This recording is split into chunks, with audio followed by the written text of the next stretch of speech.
Hello everyone and welcome back to our video newsletter. In this video I want to talk to you about hiring a specialist to represent you or your loved one when it comes to a Baker Act case or a Marchman Act case or a guardianship. So at our law firm we only do one thing and one thing only. That's help families and individuals who are in crisis because of substance use and mental illness. That's it, okay? And we basically practice in three arenas.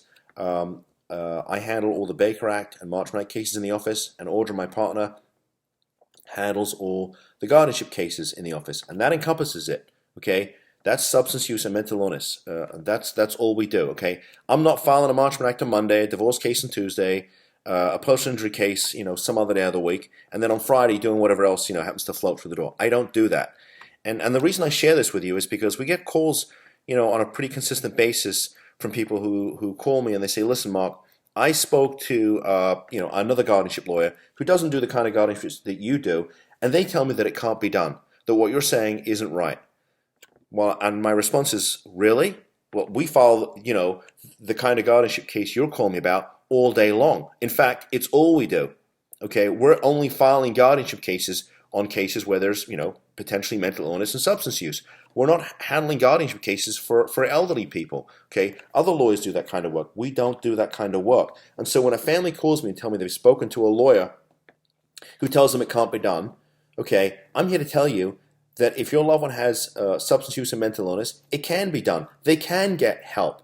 Okay, there is a statute on the books, either be it the Guardianship or the Marchman Act, that allows them to get help. Okay, that's what we do. Now, when it comes to the Baker Act, okay, as I've talked about in other videos, as a general rule, we don't use it to put somebody in a facility because it's not a treatment statute. It's designed only for one thing and one thing only, and that is for emergency stabilization. Now, is there a time where it's appropriate? Of course, if it's an emergency, you either call 911 or we'll connect you with a licensed clinical social worker who can Baker Act somebody. Of course, then it's appropriate.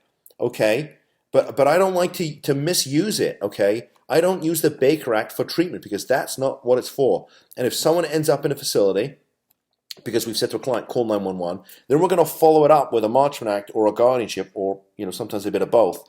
Otherwise, the state, which now has care, custody, and control of your loved one under the Baker Act, is going to look to keep them, and then you can't get them out.